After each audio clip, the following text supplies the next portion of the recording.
আল্লাহকে পাওয়ার ব্যাপারে একটা বাক্য বলেছেন, আমি লিখে রেখেছি। এই যে তোমরা কথা বলছো, হ্যাঁ, এখানে যুবকরা কিন্তু যেমন ভালো তেমন খারাপও হইতে পারে, হ্যাঁ, এজন্য তোমাদের পায়ে আমার হাত, তোমরা আমার কলিজা, তোমরা আসো বলেই তো আমি জিরো না, আমি হিরো হয়েছি। তোমরা নাই, আমি আবার জিরো হয়ে যাব। মেহেরবানি করে তোমাদের পায়ে হাত, আমাকে মাত্র 45টা মিনিট ধৈর্যের সাথে সময় দাও। আমি আপনাদের মাহফিলে 11টার আগে আসছে, 10টা 50-এ আসছে, তা আপনাদের এখানে বক্তব্য চলছেই চলছেই চলছে। আমি বলছি প্লিজ আমার সহকারী যে আসি আমরা, তো বলছে পরে আসেন পরে আসেন। তো আমি কিন্তু এটার পক্ষে না যে মাহফিল দেরি করে শেষ হবে। আমি চাই মাহফিলটা আগে শেষ হবে, কারণ ওয়াজের চাইতে ফজরের নামাজটা জাম্মাতে পড়া অনেক বেশি গুরুত্বপূর্ণ। তো যাই হোক, দেরি হয়ে গেছে, কমিটির দোষ দিব না। তবে আমার বিশ্বাস রাত 1টা কেন, যদি ফজর পর্যন্ত ওয়াজ হয়, প্রত্যেকটা যুবক মুরব্বী ওয়াজ শেষ করে বাসায় ফিরে যাবে। মাওলানা তারিক জামিল বলেন, উর্দু বলছি একটু বুঝে শোনার ট্রাই করেন, হয়তো বা বাংলা তর্জমা না করলেও বুঝে যাবেন। উনি বলেন,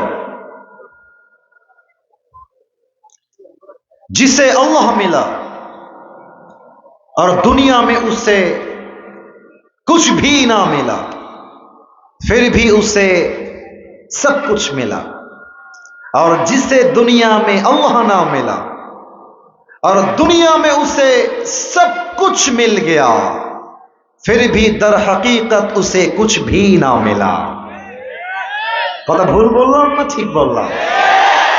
যে আল্লাহকে পেল আর দুনিয়ার কিছুই সে পেল না। উনি বলছেন আল্লাহকে যে পেয়ে গেছে সে দুনিয়াতে সবকিছু অর্জন করে ফেলেছে, সুবহানাল্লাহ। আর যে আল্লাহকে পায় নাই, দুবাইয়ে ফ্ল্যাট আছে, ঢাকা গুলশানে ফ্ল্যাট আছে, রোলস রয়েলস আছে, রেঞ্জ রোভার আছে, সব থাকে, কিন্তু আল্লাহকে পায় নাই। উনি বললেন যে আল্লাহকে পায় নাই সে আসলে কিছুই অর্জন করতে পারে নাই। আল্লাহ মিলা তো সব কুছ মিলা, আল্লাহ না মিলা তো কুছ ভি না মিলা। আমাদের সকলের আসল গন্তব্য হচ্ছে এক সত্তা। আওয়াজ দিয়ে বলেন সবাই, তিনি কে? এই আল্লাহ রাব্বুল আলামিনকে পাওয়ার জন্য আজকে এই চাপায়ের গোমস্তপুরের জমিনে আমি আবরারুল হক আসিফ মোট 7টা আমল বলতে চাই। বলেন সবাই কয়টা? 1 নাম্বার আমল হলো, যেই বান্দা আল্লাহর সবচেয়ে প্রিয় বান্দা হতে চায়, যেই বান্দা আল্লাহর সবচেয়ে কাছের বন্ধু হতে চায়, প্রথম শর্ত হলো you have to clean your heart. আত্মার পরিশুদ্ধি করতে হবে। যেমনটা কোরআনে আল্লাহ তাআলা বলছেন 30 নম্বর পারা সূরাতুল আলা, আল্লাহ রাব্বুল আলামিন বলছেন কদ আফলাহা মান তাযাক্কা। আমার কাছে সফল হলো সেই বান্দা হু পিউরিফাইজ হিজ হার্ট, যে তার আত্মাকে পরিশুদ্ধ করেছে।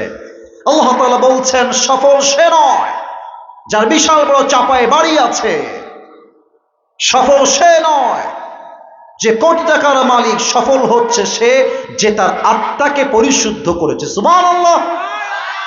আসুন আত্মার কিছু প্রকার জেনে নেই।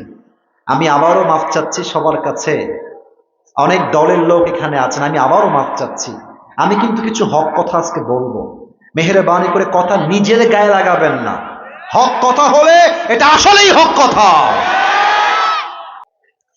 فاليوم لا ينفع مال ولا بنون إلا من أتى الله بقلب سليم।